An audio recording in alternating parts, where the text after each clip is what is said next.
On behalf of the library, it's my pleasure to welcome you to the program today. Not all of us are fortunate enough to have acres of space to produce beautiful gardens full of delicious vegetables all season long, though many of us are still very interested in getting our hands dirty and taking advantage of the growing season.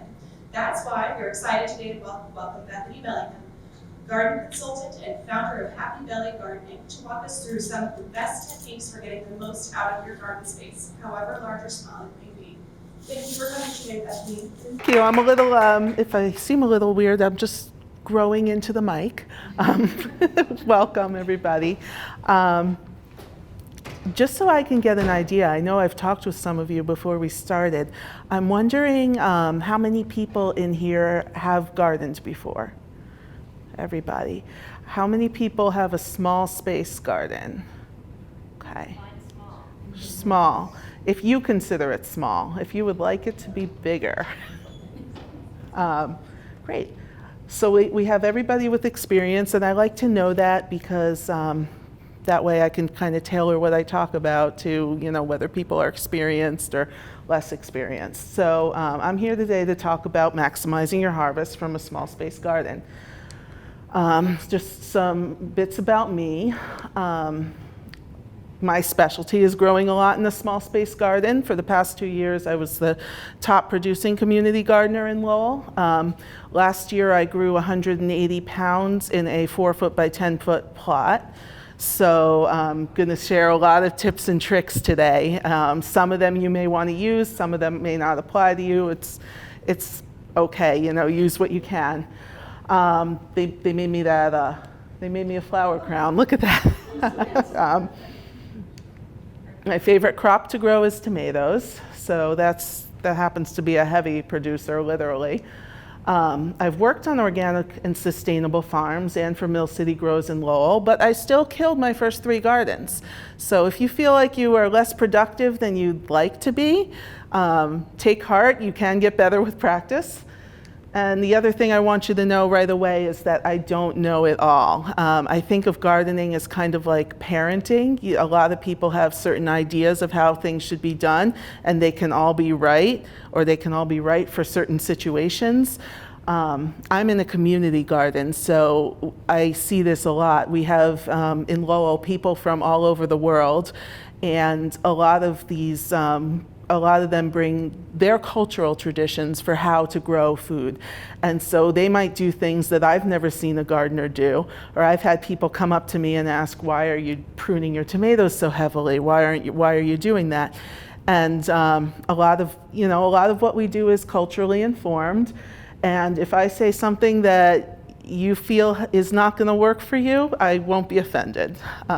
I don't know it all, and you probably, I guarantee everybody in this room knows at least one thing I don't know. So don't feel shy about sharing it. What we'll cover today is a lot about planning your garden, and this is the perfect time of year because I'm guessing most of you have not planted yet. Has anybody planted anything yet this season? One. What have you planted? Radishes and arugula and Swiss chard and kale. Awesome. But I think they're the cold weather. Yep. Perfect. What have you planted? Celtius, it's a kind of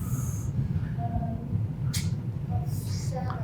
I've heard of it. It's like a cross between celery and lettuce almost. It's like a green.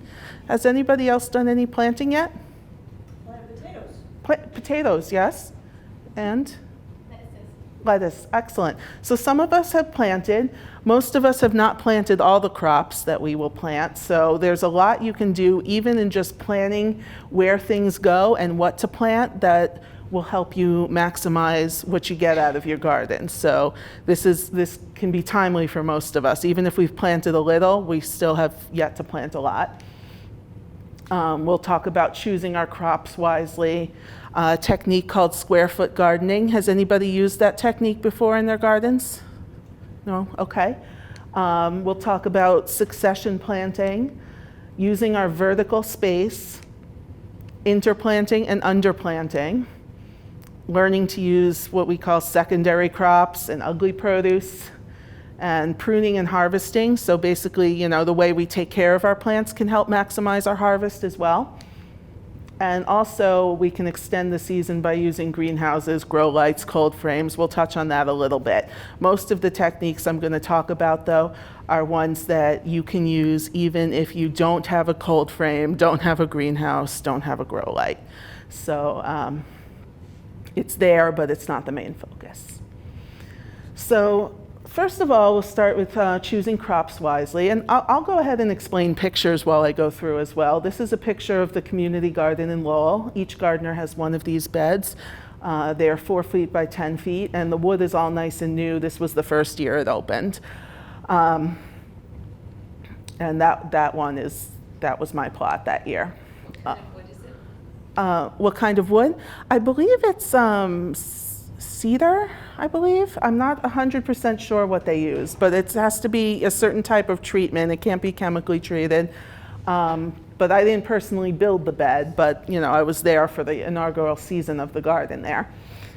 So you could see in this garden, I'm using several different techniques that we're going to talk about. I'm using square foot gardening, I'm using vertical gardening, choosing the crops wisely.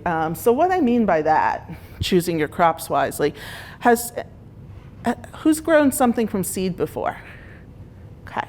Have you seen on the packet that it says how many days to maturity the crop has?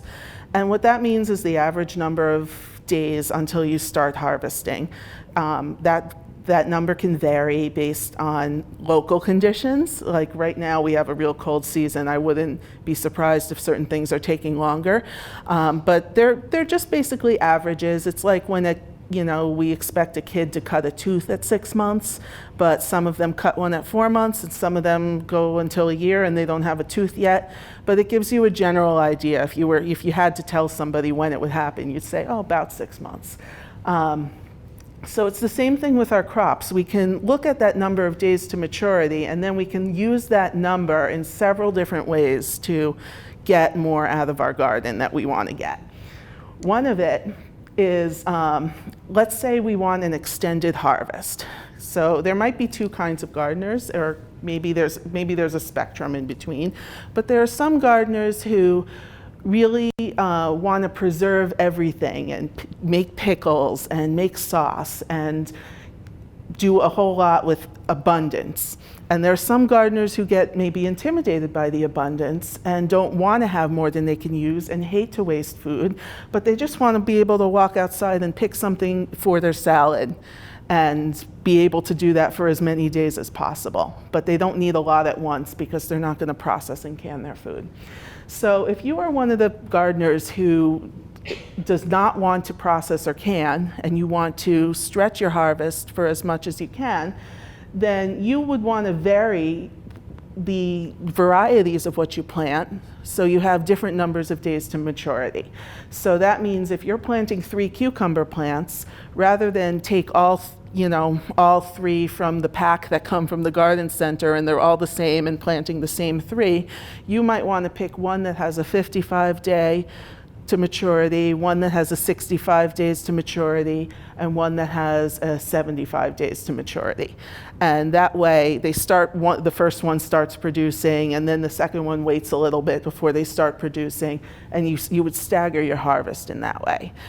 If you are, on the other hand, somebody who wants to make pickles, then you would want to keep the numbers of days to maturity similar. So you might want to take the whole 4-pack or the whole 6-pack and plant it out instead of sharing it with your neighbor.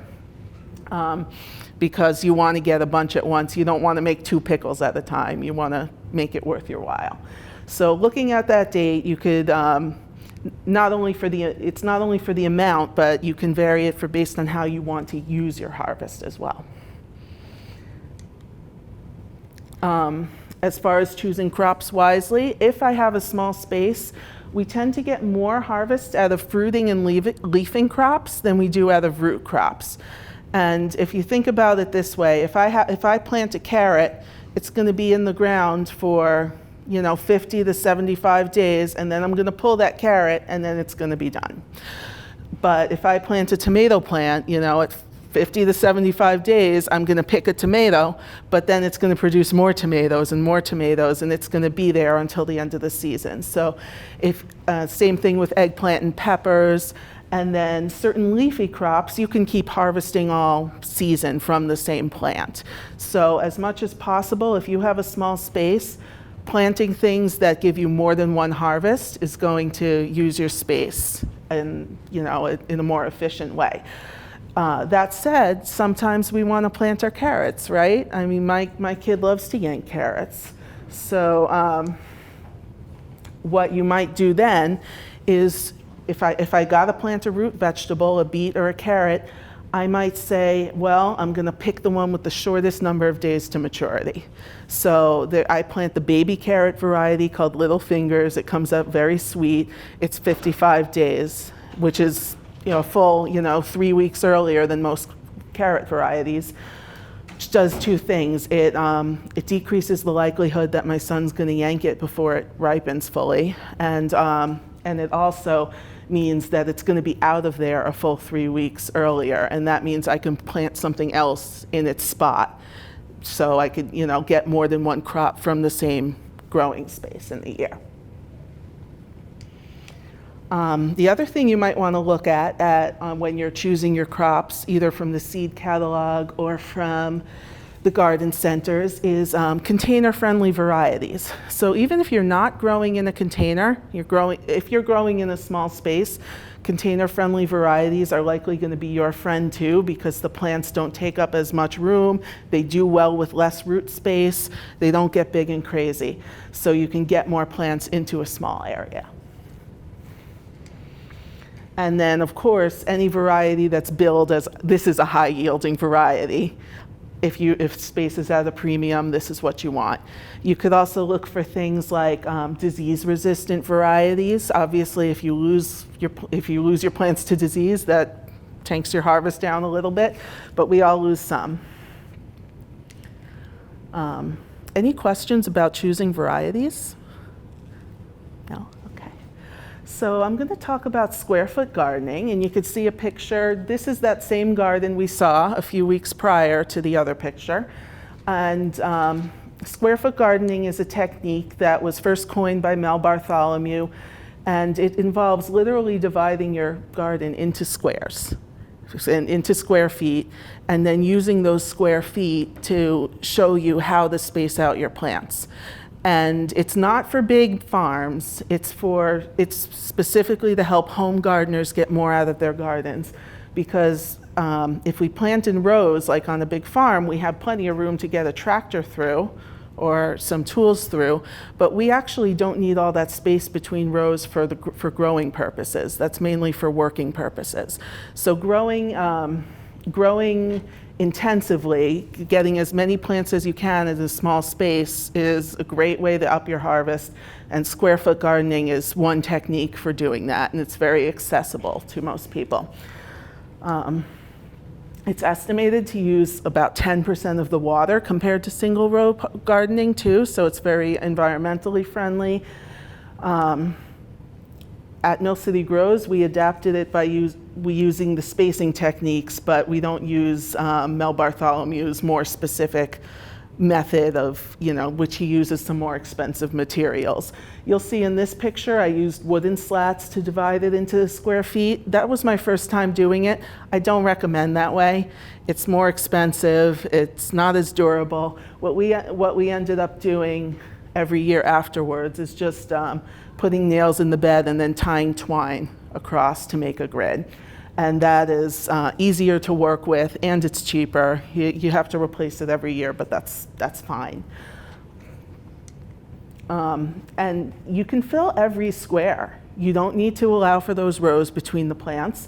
So that means in a 40 square foot garden, I had 40 square feet planted. There was not any row space, and because it was 4 feet wide, I was able to reach into the middle of the bed from either side.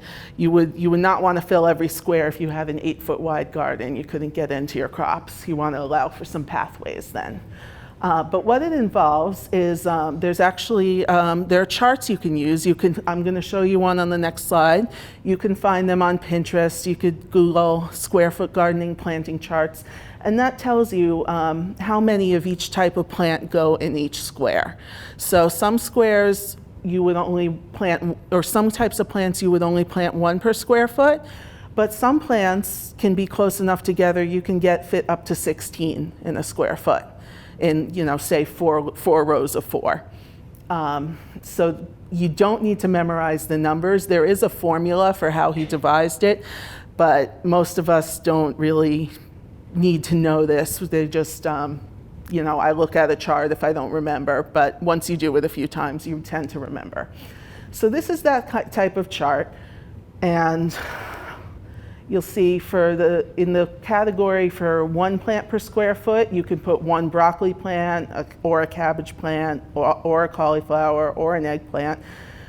You could do a tomato if you prune it to 1 stem and it's an indeterminate variety. And the way you place it is just 1 plant in the center of the square. Cucumber plants they can party 2 in a square.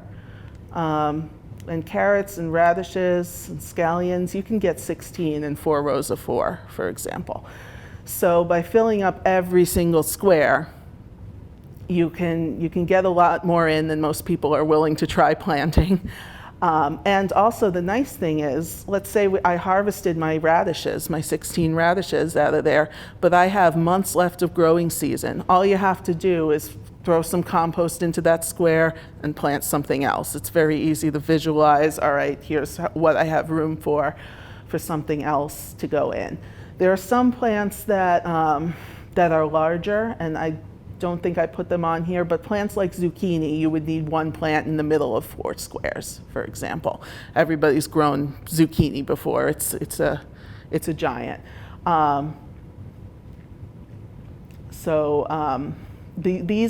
These numbers also are dependent on whether you're vertical gardening as well, and we'll talk about that too. For example, have you grown cucumbers and had them sprawl all over the place? And you're going to say, well, Bethany, how do 2 plants fit in a square foot? Because cucumbers sprawl everywhere. And the answer is the leaves sprawl everywhere, the vines sprawl everywhere, but the roots do not. So if you allow a trellis and allow the leaves and vines to climb up, then you can fit 2 cucumbers in a small space. If you're not using vertical gardening techniques along with this method, they're going to need a lot more. Same thing with tomatoes. We've all grown a cherry tomato that's gone insane, right? If you do plant 1 tomato per square foot, you do need to keep it pruned to 1 stem or so. And also staked or tied or by some way up off the ground. If you keep all your leaves off the ground, basically it buys you more space. Succession planting. I like to think it like planting reservations at a restaurant. Does anybody here already do succession planting? Plant more than 1 crop over the course of the season? No? Okay. I think some of you do it without knowing, perhaps. So some of you have said you planted some lettuce or some radishes or some celtuce already. And when you pick those, you might put something else in their space. And if you're doing that, you're practicing succession planting. Or if you're planting a crop of lettuce now, and then 2 weeks later, you're going to plant some more lettuce in a different spot in your garden, and then 2 weeks after that, you're going to plant some more lettuce, then you've done succession planting.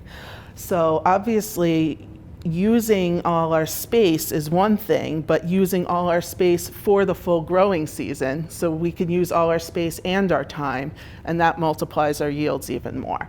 So I like to think of it like my tomatoes have a reservation in my garden for roundabout Memorial Day weekend, right? Or, it might be mid-July this season it's so cold. But the tomatoes have a reservation for, when the soil warms up. But until they come in, until that happens, there are some crops that are happy to have the early bird special and come and eat earlier. So my lettuce, my radishes, even carrots, beets, parsley, things that don't mind the cold, they can all go in there before the tomatoes go in. So what I did this year, for example, I planted my entire 40 square foot raised bed. I planted it all, even though I'm gonna plant tomatoes later. And a lot of the crops are things like lettuce, arugula, radishes, and things that are gonna be out of there by the time I plant tomatoes. So once the tomatoes go in, I'm just gonna clear everything out, make a big salad with what I harvest, and then go ahead and plant tomatoes. The same thing, you can think about it on the other end of the season. So when you plant your, maybe you planted some spring carrots and then you're gonna harvest them in July maybe. If you harvest them in July, you still have time to plant some carrots for fall, or some broccoli for fall, or any of the crops that taste sweeter in the fall. So a lot of people think, well, I picked those carrots, now I'm done. You don't have to be done. So it's like a restaurant reservation. You have your main season crops who take it from, you know, May to September or May to October, but then you also have your early bird crops and your late night crops, if you think of it that way. Other crops, we did mention, they just need it for half the growing season. So your beets, your carrots, you can get 3 harvests out of that same square if you plan correctly. Scallions are one of them too, or carrots followed by broccoli. Any questions so far on succession planting or square foot gardening? No? Okay. Using vertical space, I already touched on that a little bit about how oftentimes the leaves take up a lot more space than the roots. So if you train them up, use that vertical space that isn't growing space, that's a great way to do it.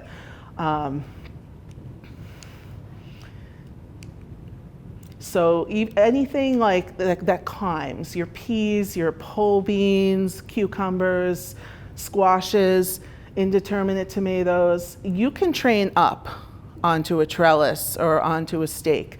Now, a lot of people are surprised to hear that melons and winter squash are on that list because they're so heavy. They do need some extra support. So people often will make a sling for them out of like old nylon stockings or, old t-shirts or something, or, those net produce bags.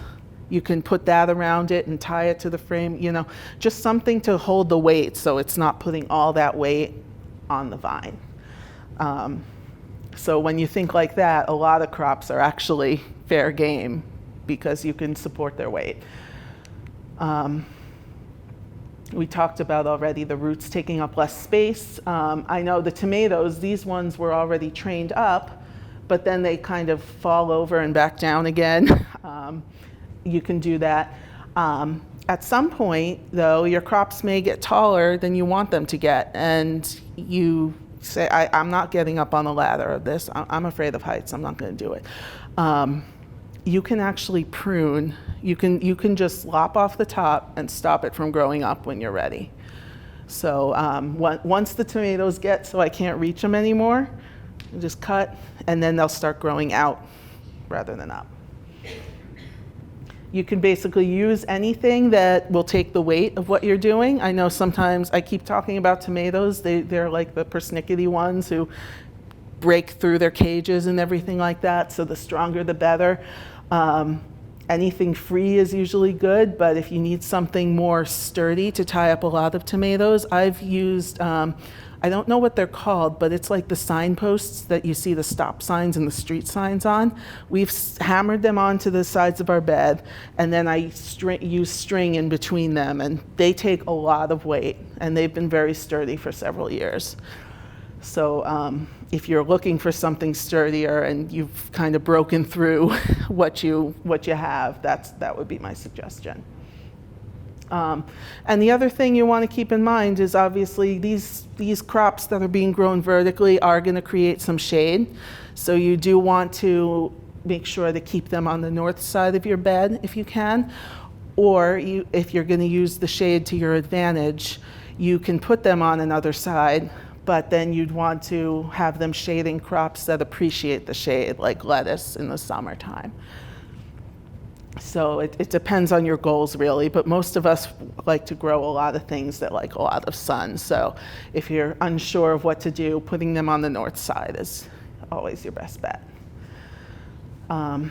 Another technique I really like to use, and this might feel a little more advanced to some, but we talk about interplanting and underplanting, which basically means growing different types of plants in the same space and taking advantage of the layers. So some plants will grow taller and need the vertical space, but that understory, ground cover space is fair game for other plants. So I one year used what I called a scatter mix. I took crops, I took seeds like dill, different varieties of basil, cilantro, calendula, different herbs and flowers. I put them all in a sandwich bag, shook them up, and after I planted my tomatoes, I just chucked and sprinkled them around like grass seed. And it came up and it was like a nice living mulch situation. It kept some nice water retention in there. The pests love the herbs and flowers and seem to leave the vegetables alone. So if that is, that's one method of underplanting, is just scattering things, doing herbs. Yes, it was more herbs than I would ever use, but I think of it, some of it's just for ecosystem or because it's pretty. It doesn't all have to get used. And then you can also do more intentional underplanting. So you can plant fast-growing plants with slower ones. So you can have your tomato plants, and you know how you can fit 1 tomato per square foot, but then you can also fit 4 lettuces in a square foot. If you put the 1 tomato plus 4 lettuces, those lettuces, once they get too big, just cut them out. They can be harvested at any point, and then you have some lettuce in that same spot. Same thing with, this year I'm trying radishes with beets. So I'm trying them in the same square foot. Because the radishes are already ready to pull, I'm getting them out of there. We actually picked some this week. And the beets will have more room to grow once the radishes are out. So you can essentially use the same spot. Cabbage or broccoli is another great one to do lettuce with. You have your broccoli or your cabbage plant in the middle of your square, and then your 4 lettuce plants around it. The lettuce will grow faster, and when it gets to the point where your cabbage needs the space, cut the lettuce out, eat a salad, and just let the cabbage keep growing. And it doesn't have to be only vegetables for interplanting. It could be, as I mentioned, herbs and flowers to attract beneficial insects and trap pests. So, for example, I once found just a swarm of aphids all over one of the calendula flowers that was in there. So all I had to do was rip out the plant, wrap it in plastic, toss it in the trash, and got rid of those aphids that way because they left the vegetables alone. Yes? Do you find that marigolds deter bugs and rabbits? People say they do. I think it probably depends on the situation, how hungry they are, what else there is to eat around the area. If they're determined, they'll go. But I do find in general, like, marigolds, flowers, it's always better to have them than not. They almost never hurt your garden and almost always help it in some way. Whether pests are fooled by it, I feel like the answer is sometimes. What do other people think? Has anybody had luck with that? No? I don't know. What's that? They're pretty though. Yeah, they're pretty, I mean, they're pretty. It's supposed to be good for beneficial nematodes in the soil if you leave the roots in. So that could be a good use of marigolds as well. And they're a good cutting flower. Certain varieties of them have the long stems. Another good companion planting would be nitrogen fixing crops with heavy feeders. So nitrogen fixing crops would be your legumes like peas and beans. You can have, pole beans planted with a sunflower and let the pole beans climb up the sunflower stalk or the corn stalk. And, you know, bush beans with the tomatoes because they don't grow super high, but they will fix some nitrogen in the soil while your tomato gets big. This combination was just tomatoes and some beets in here. I think I harvested the beets as at the baby stage, and I don't think we got that many beets, but at least we got some greens, and I grew a crop in there that wouldn't have yielded one. So it's pretty to look at. It has some landscape value, and it's fun. Oh, and now we, just for emphasis, like to go through. Okay. So season extension. A lot of the things we've talked about, as I mentioned, did not require any season extension at all. It's methods that anybody can use, depending on, you know, even if you don't want to do any grow lights or high. This is called a low tunnel. So it has PVC hoops, and you could just drape greenhouse plastic over it. There are pros and cons to doing this. I tried it the one season. I don't currently do it, and that's not to say I don't recommend you do it, but the reason I don't do it is because I'm at a community garden and not right outside my house. I'm not there to do the management daily. So it does require some management, because if you have a 70-degree day, you're going to think it's a beautiful day, but your plants are going to cook inside the greenhouse, so you have to vent that thing. So it's not just a one-time setup. You do need to manage it. Often you need to get there in the morning and vent it, and get there in the evening and unvent it. And so if you're gardening at your house, that could be a very viable option. Most community gardeners are probably not going to find it the right thing for them. But you can use it to cover your crops in the early spring and late fall. It gets you a few extra degrees. You can use hoops and low tunnels. One way to extend the season, which you can do even if you're not using any of these kinds of methods, is using transplants whenever possible. And we do this without knowing it. If you buy tomatoes at the garden center or eggplants at the garden center, you are planting that plant instead of a seed, and you are giving that a 6-week head start, basically. So most of us are already doing this. You can do it even more if you've got a grow light in your house. You can set up one grow light, and we like to think of having the grow lights as just like a February, March, April, May thing, and then once we plant out in the garden, we turn them off. But you can actually leave them on and keep planting things like lettuce or broccoli or anything like that. And don't go crazy, don't plant a lot, but the idea is when you harvest from a square, you might have a plant in your back pocket just ready to put in. So you would have like your broccoli plant or your kale plant, or let's say your cucumber plant dies of powdery mildew, because this is New England, we do get powdery mildew, and so you have a diseased plant and you decide to pull it sooner than you would otherwise pull it. It's kind of fun if you've got your grow light set up and you've already got another plant of some kind to put in there. You could say, oh, I've already got one, and it's gonna be faster because I already started it from seed. Some people even do this with crops that don't like root disturbance, like carrots and things. And the way they trick the carrots and manage to do that is by making these little plantable pots out of newspaper. So that way you plant them directly in the ground and don't need to disturb the roots a lot.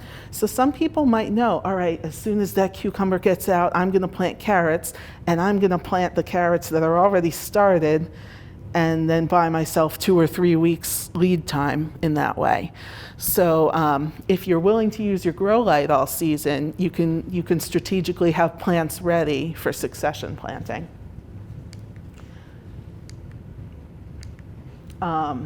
And then, you know, for crops that don't like root disturbance, those include your carrots, but even things like cucumbers and squash and melons, they're not super happy to have their roots disturbed. So if you can plant them in newspaper pots or peat pots, they're going to be happier for you. Any questions about season extension or tricking your crops that way? So another way to really maximize your harvest, this talks about doing more with what you get rather than bringing more in. Sort of like with budgeting, you know, we can talk about bringing more money in, but we can also talk about getting more out of what we have. So secondary crops, a lot of using all the edible parts of a plant. So a lot of people don't know you can eat the squash blossoms. You can eat the Brussels sprout leaves, and you have to snap off the Brussels sprout leaves in order to encourage the Brussels sprouts to grow bigger. So a lot of people have grown Brussels sprouts. They take up the space in your garden for like almost the whole season. They take forever, right? And they say, well, they never bulbed up. You're supposed to take the leaves off, but then once you take the leaves off, they can be cooked like collard greens or kale. They're actually usually a little sweeter than those. So that's 2 harvests out of the plant instead of just 1. Has anybody ever grown broccoli and then harvested side shoots? Yeah, so when you cut the main head off, don't pull the plant yet, because oftentimes the plant will try and flower off the side, and then you can pick florets off the side. One thing I learned that was a surprise to me is I always grew up thinking tomato leaves were poisonous. Turns out they are not. In Cambodia, they use them for soups. Only the young ones, though, like the really small, young, tender ones. And I did verify this in 2 books, so I'm not just telling you this based on what somebody in Lowell told me to mess with me or anything. No, she said the whole nation does it, but I did read that they are actually edible. So all those times when we're pinching those suckers, you could throw them into something if you want to. If you like the taste, you might find you don't. They're a little bitter. They probably have to be cooked. I'm not sure I would want to eat them raw, but if you can add a couple sprigs to a pot of tomato sauce to give it really that fresh tomato aroma. That's what I read in the cookbook. And then there's ugly produce. You know, a lot of times we like to think, oh, my produce split, got to throw it out. And that's because when we go to the grocery store, you know, everything we see is perfect. And it has to be, or it won't transport. Everything has to be very uniform. But when we grow in our gardens, we don't have the issue of needing to transport it. So a lot of times we can still use it if we get on it right away. If the tomatoes all split after a rain, if you take them in right away before they mold, that's the key, right? You go out there, pick everything that splits and throw it into a pot or throw it into the freezer for later. By the way, if you're gonna make sauce with your tomatoes, you do not have to do it right away. You can throw it into a Ziploc bag in the freezer and take them out and make sauce when you're ready to. So I did that the last 2 years, actually. I just kept throwing them into a Ziploc bag in the freezer, and then one day when I was stuck home in the winter, I made my sauce. So there are ways to do it even if you're not prepared to spend a day over a hot stove in the summertime. Hey. There's a lot you can do also with pruning and harvesting. So basically caring for your plants during their life cycle that helps them produce more. So the plant's goal is to produce fruit, ripen the seeds in the fruit so it can reproduce. So one of the biggest things you can do to encourage fruiting plants to produce more is to harvest regularly. So that includes your peas, your tomatoes, your beans, anything like that. Because if you don't harvest, if you leave it because, oh, I'm not going to cook the beans tonight, the plant, instead of putting out more beans, is going to say, oh, great, let's ripen these 3 pods I put out, and we're going to put all these energy into these 3 pods, and we don't need to give any more because this is the more efficient way to go. And if you pick those pods, they go, oh, well, you picked them, better put out lots of beans because we need to hedge our bets here. So it's the same thing with cherry tomatoes, beans, peas, zucchini, basically anything that's a fruit and has seeds inside. If you pick it frequently, it will encourage it to fruit more for you. Then there are also, greens. You can harvest more by leaving the middle growing tip. Meristem is a botany term for a growing tip. So, when you grow lettuce, the new leaves all kind of come out of the middle, and then, you know, they sort of move to the outside and more new leaves come from the middle. That's the part you want to leave. So if instead of cutting the green at the base, you cut it above that growing tip, it's going to keep growing and putting out leaves for you. So when you're growing kale or Swiss chard, harvest the outside leaves, leave the middle leaves around that growing tip, and you can harvest them all season. And that will just encourage the plant to keep growing and putting up more leaves because it wants to photosynthesize. So that would be an example of what we call cut and come again crops. Has anybody grown in that way? Crops that you cut and then wait for them to grow back and then they come again. The most common way that's done, it's done with things like lettuce and arugula, like salad type things. And you grow it, instead of waiting for it to form a full head, you plant a lot of them in a very small space and harvest it at the baby stage. So it looks like the mesclun mix you get in the supermarket. And then it's just basically like giving them a haircut. And you cut above that growing tip and you just like mow the lawn a little bit. And then you can get usually 2 or 3 or sometimes even more cuttings, but usually only 2 or 3 good cuttings out of the same square. The fruiting crops you want to harvest often. And then certain crops, pruning will encourage fruiting. So you can see in this picture, I had really given them a very intense haircut. Most people, some of the other gardeners' jaws dropped, but I did some of it to encourage fruiting, and then also some of it because I had so many in a tight space, I wanted to allow light and airflow to get in, so some of the lower leaves branches were cut off. But if you prune the suckers off plants, it encourages the plant to put more energy into the fruits instead of putting out more vegetative growth. So pruning is not just a way to contain the plant, it's also a way to say, grow these tomatoes bigger, ripen them earlier.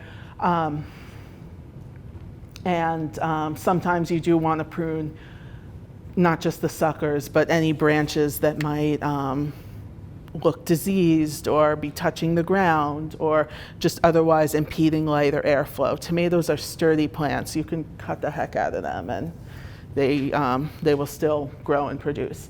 And here's an example. Remember I talked about that scatter mix earlier? So I've got this ground cover of cilantro and basil and things like that. That's kind of how it looked in there. And cutting off the lower branches allowed airflow for some of those lower crops too. So those were all the oh yes. Well, I'm wondering about cover plants. Okay. We haven't really talked about those, and I haven't had, one year I got really lucky, I think it was beginner's luck, and I had a great harvest.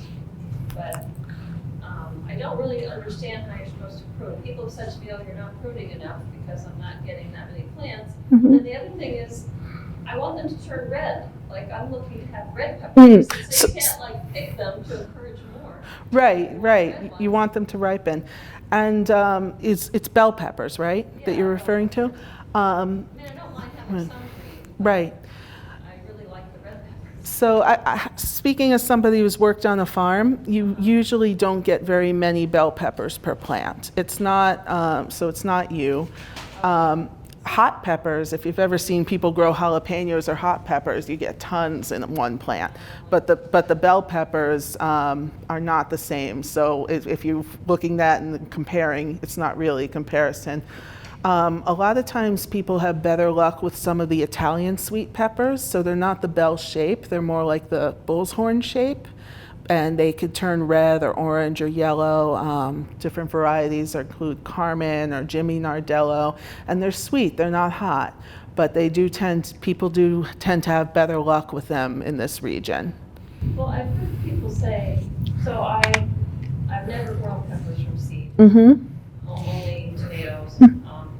And, you know, to get a bigger pepper plant, a lot of times, I mean, I don't buy the real big ones, but if they've already got little flower shoots on them, I've had people, when I tell them about my troubles with peppers, say, oh, well, you should rip off all those early flowers.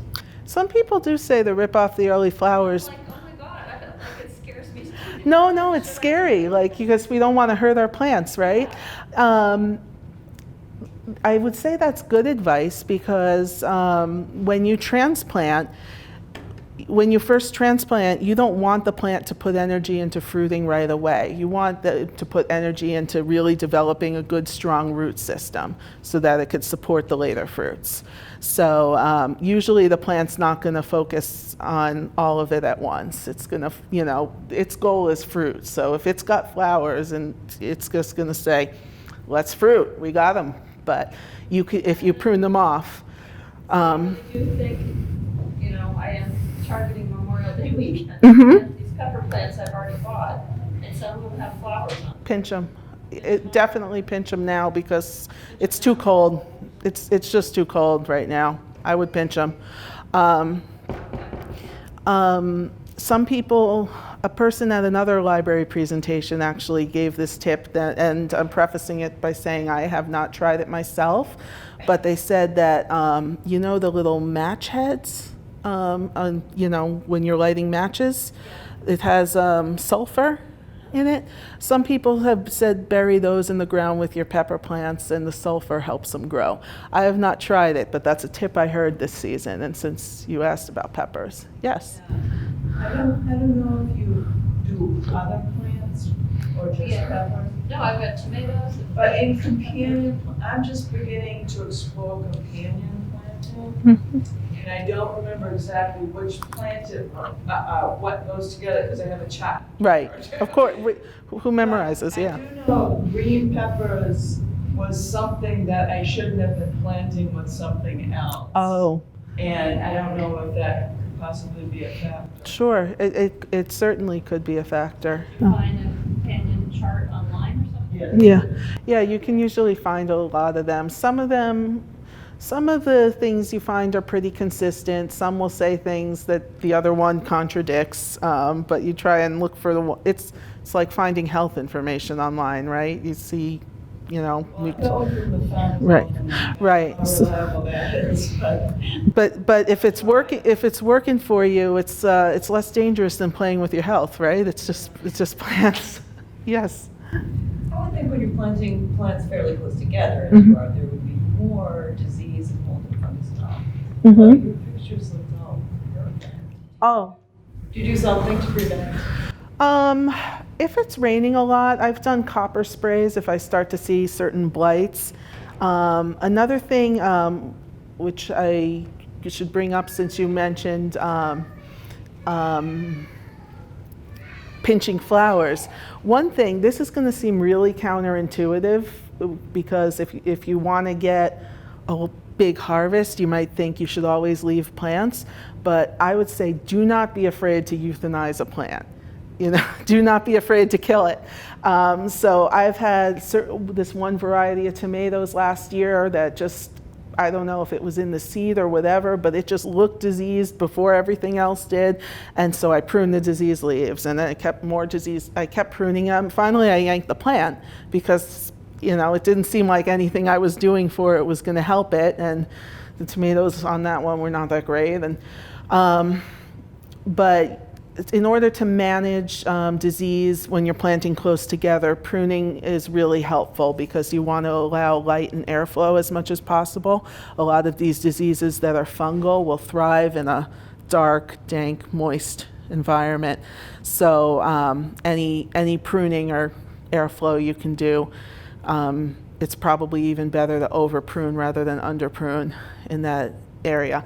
And people do ask, gosh, when you prune your tomatoes that much, doesn't it reduce the yield?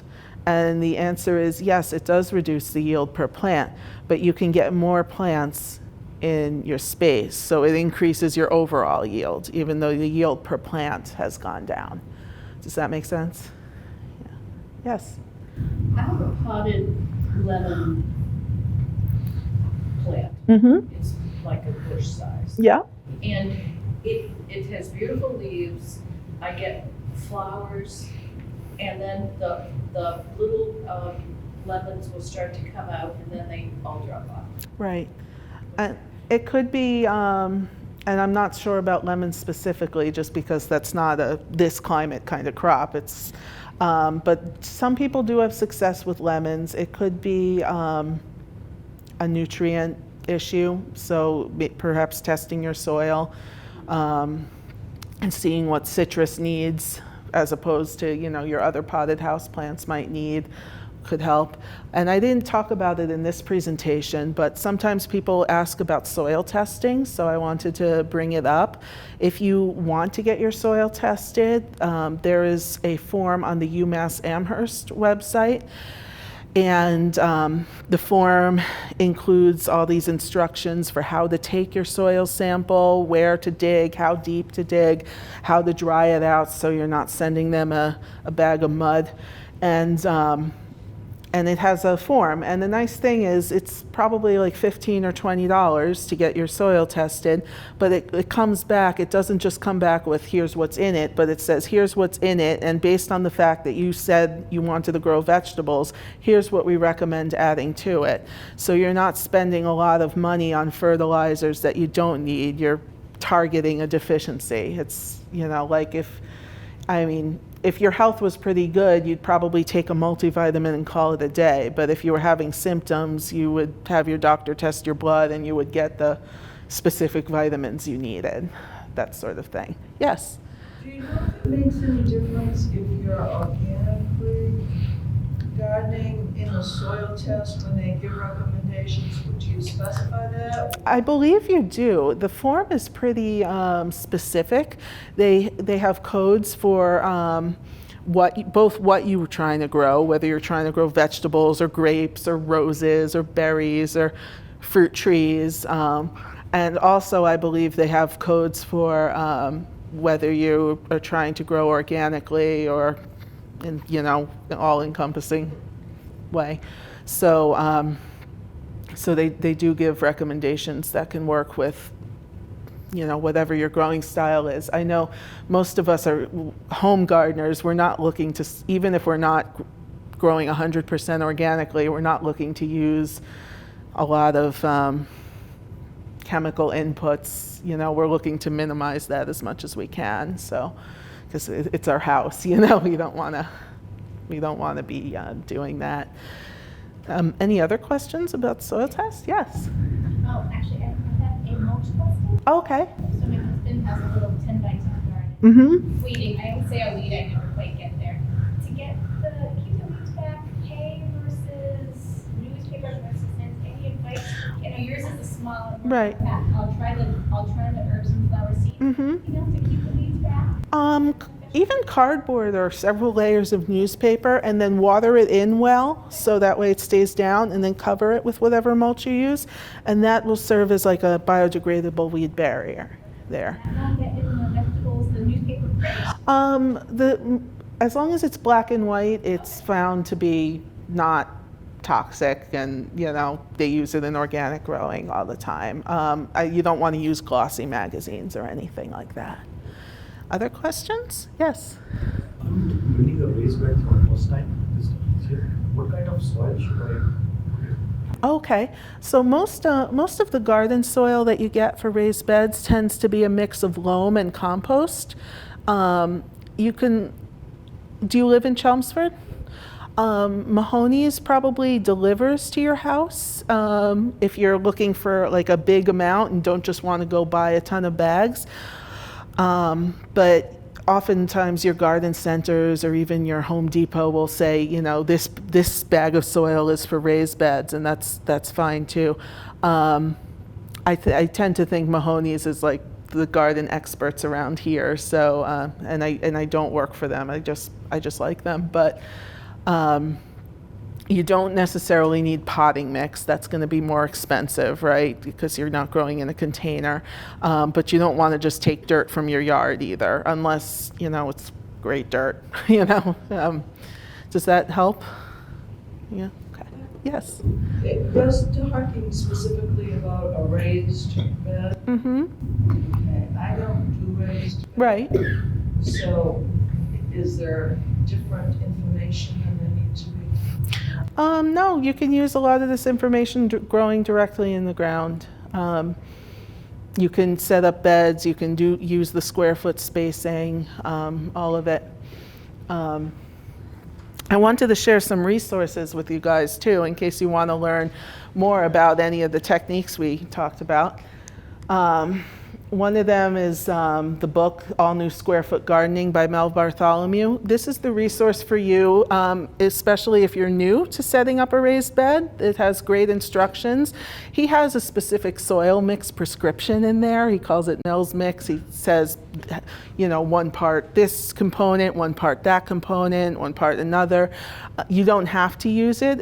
His method is one way. It's not the only way. But if you're looking for just some instruction and somebody to tell you, here's what you do, this is a great resource for you.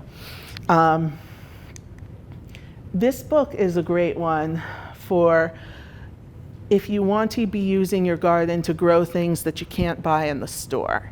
So, for example, it has chapters that say, oh, if you like cucumbers, you would probably also like these 4 different crops from different countries around the world that are similar to cucumbers.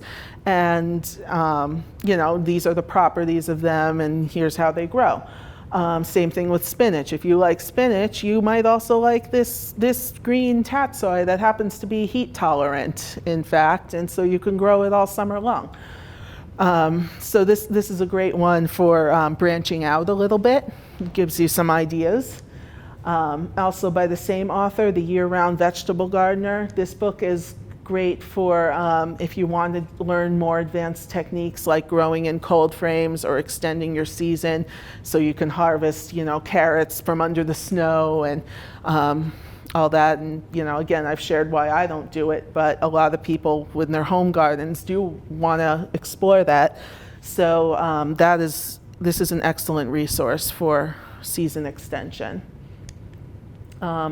If you go on YouTube, the channel is, I think it used to be called One Yard Revolution. I think it might be called like OYR, Farming and Sustainable Living now. But if you Google One Yard Revolution, this is a gardener in Chicago who he uses basically every technique I've discussed in some way. He does container gardening, he does square foot gardening, he does little paper pots for the carrots, he has grow lights, he has cold frames. If you want to know more about almost anything and see a tutorial about growing in a small space, he's an excellent resource, and he has a cute cat that runs into his videos sometimes. His name is Oscar, my 6-year-old loves him. But he's very down to earth, and I like how his slogan says, you know, it's about growing a lot of food on a little land for very little money. So he talks about different inputs and getting certain inputs from local landscapers or things that are going to be thrown out anyway. So if budget is an issue for you, and I know when you're setting up a raised bed, the soil is like the biggest one-time expense. He has a lot of good tips for gardening on a budget. If you're on Facebook, there is an account called Humans Who Grow Food, and it's very inspirational. They show pictures of people from all over the world who garden, and along with what they grow in their gardens, and they talk about their various gardening projects. Some of it's home gardening, some of it's, gardening for certain nonprofits, but you could really learn a lot and be inspired by seeing what everybody likes to grow. And you learn about different countries too and what grows in there. So it's just a feel-good thing to follow. And then finally, my website is happybellygardening.com. I do some blog posts there. I'm also on Facebook, Instagram. Feel free to reach out. But those are the resources I thought I'd share. And I really appreciate everybody coming today, and I'm happy to take more questions if you have them. Yes? So, from my experience, crops that take a lot of space are squash and zucchini. Mm-hmm. And I can't imagine you're growing those in your square foot garden, are you? Some of the gardeners are. I personally, let's see, last year I grew some winter squash, and I grew it vertically, and I let it climb all over my tomatoes. So last year I did. Zucchini can be like one takes up 4 square feet. I did try it last year. I think I planted it a little too early, so I ended up harvesting the squash little and taking the flowers and everything. But yeah, some gardeners do. I personally don't focus on it because it's the kind of thing that's cheap enough to buy in the store or at the farmer's market, and I'd rather focus on my pretty heirloom tomatoes that are going to cost $6 a pound if I buy them. So, but yes, you can do it in a square foot garden. It's 1 per square foot, so like at the junction of where the square foot, Well, I don't have a square foot. okay, or not 1 per 4. Any tips on zucchini and squash? I've generally done okay with them, but they do take up a lot of space. They do. Any kind of vining squash, like is it vining squash or is it bushing squash? It's just the ones you find at the store. Sure. So zucchini, it's probably like a bush, right? Like a big bush. It's not a vine. So you can prune some of the leaves, and you'd want to stick to container varieties if you can. It's container friendly. Even if you're not growing in a container, it's going to be a more contained plant. And I've done well with the cucumbers, but I do put tomato cages around them. Mm-hmm. Once they reach the height of that, they start sprawling all over the place, and I really don't know how to stop that. Yes.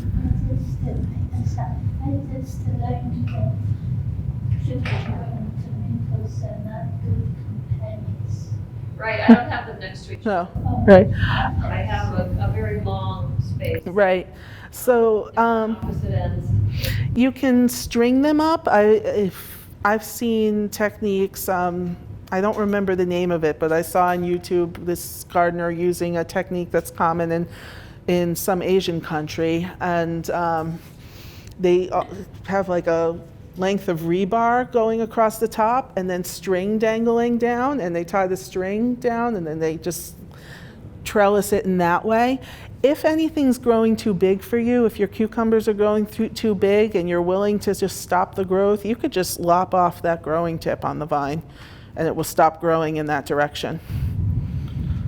And then my last question was, it's the cucumbers and the squash and zucchini that get that white powdery stuff. Powdery mildew. And what do you do about that? I've had people say that it's a sign that there's something lacking in the soil, and I haven't really researched it to know if that's true or not. Right.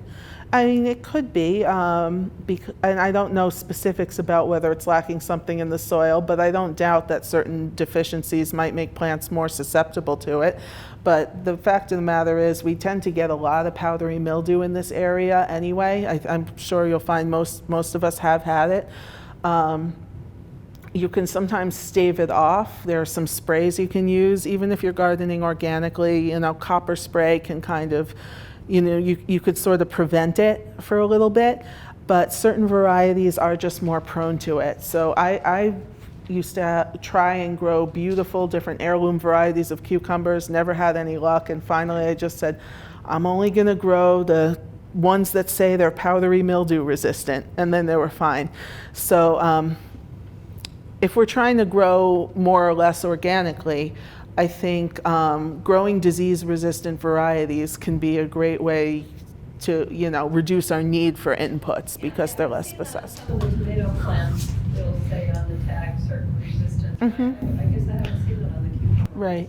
And if you're not sure, if the label, sometimes at the garden centers the labels aren't as descriptive as we like them to be, but nowadays if you have a smartphone you can just kind of Google the variety and see a seed catalog description for it, because oftentimes the seed catalogs will tell you if it's got certain disease resistances or not, or you can even just look for powdery mildew resistant cucumbers and squash and see what varieties are recommended, and then go to the garden center with a list and see what you find. Is powdery mildew, is that a fungus that gets into the soil and winter over from season to season? Oh gosh, that I don't remember. Does it winter over? Yeah. I don't. That is a good question. Does anybody know? I give my soil to. Well, I know that advised in the past to plant those types of plants every other year. Okay. That was the reason. It could be because of pests too. Oftentimes the pests will overwinter in the soil. And I know when I've cut off, like you can see it on the leaves, Mhm. and then they start turning yellow. When I've cut those off, I don't put them in my compost. Right. I put them in the trash. It's good practice to put diseased plant matter in the trash and not the compost in general, because compost, sometimes it doesn't get hot enough to kill everything, and then you're just putting it on the next year. Right, that's what I was worried about. Mhm. Yeah, it's always a good practice to put diseased plants in the trash. Absolutely. Yes. Would you have any suggestions? I seem to be prone to drought each season. To drought? Yeah, or drought, yes. Yes. And we have a water restriction. Mm. So, in regards to mulching, could you give me some ideas and kind of guidelines and Sure. suggestions? What have you tried already? Well, generally, I try to plant my plants close enough so there's not a lot of ground Space, yeah. between it. I have a very small plot, so I Mhm. need, and I'm motivated to do that anyhow. But I was just thinking about using straw this year. Sure. Any mulch is good. If you're going to use straw, you can do that, and you can also put like a more heavier kind of barrier to prevent evaporation under it. So like the cardboard or the landscape fabric. A lot of farmers use a plastic mulch. It's like an agricultural, you could probably make one out of a trash bag, although I'm not sure if that plastic leaches in or not. But there are certain black plastic that they put over the rows, and then they just punch a hole in it where they're planting the plant. And that does a few things. It helps warm the soil, because if it's black plastic, it will attract heat. It comes in other colors too. Supposedly red plastic helps tomatoes grow better. White plastic will reflect heat and so kind of cool the soil a bit. But plastic mulch could be an option. It prevents water evaporation too, a lot better than, you'll still have some evaporation with straw, but anything you use for mulch will be better than nothing. But if you're really dealing with water restrictions, plastic and then drip tape under it, which is how it was irrigated. Drip tape is another, drip irrigation is another way to water when you have to conserve. Have you tried that before? No. Okay. So I've worked on a farm in like the high desert in Colorado where there were water restrictions. Like you use the canal to irrigate, but you couldn't use it on the same day your neighbors were using it. Everybody in the farm had their one day a week they were allowed to water. And we used a lot of plastic and then a lot of drip irrigation, which is basically like a tape. It's like a hose, but less thick, and it's got little holes in it. So you just string it along right along your row of plants. So all the water goes into the soil. Yep, exactly. It goes straight into the soil, and it doesn't go all over the soil. You can have the tape right next to your plants, and you attach your hose to the drip tape, and so the water goes through the hose, and you just run it for a certain amount of time. So that could be a great way to conserve water as well. It's just really concentrated.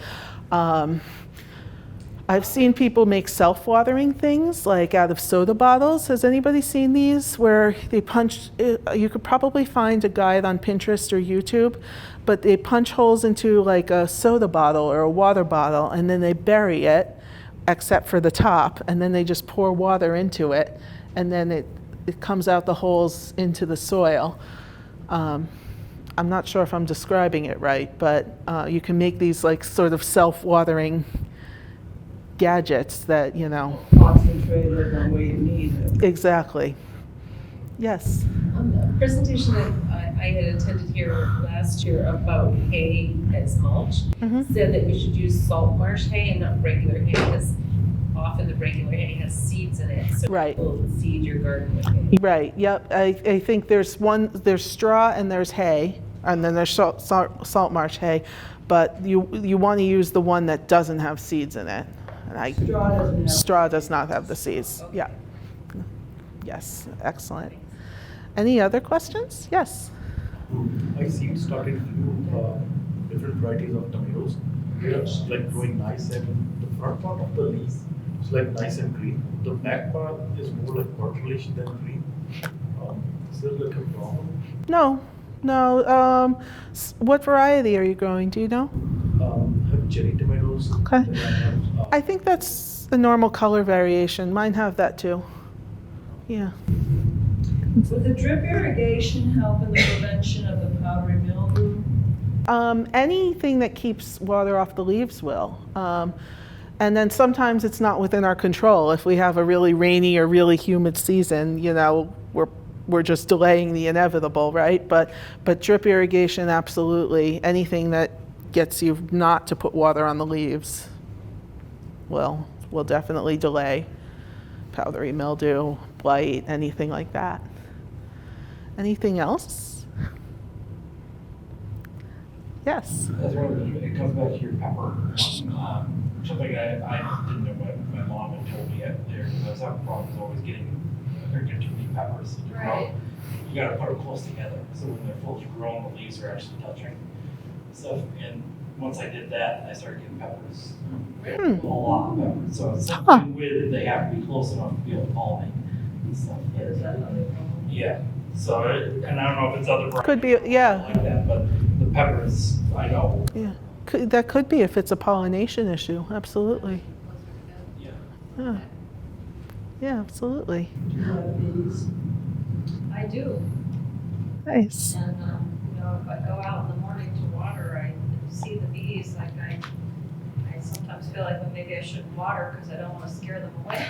Oh, and also a lot of, I think peppers are one of them, and so are tomatoes and beans, but these plants are wind pollinated, so they have both male and female parts on the same flower, and so, you know, when the plant shakes, it encourages pollination, so feel free to like ruffle its hair, or, you know, if you've got your tomatoes tied up by twine, just kind of strum it like a guitar, vibrate it a little bit.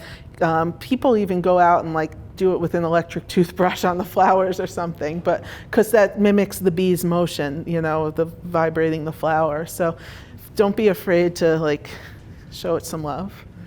Yeah. Yeah. Well, thank you so much, everybody. I really appreciate your attention.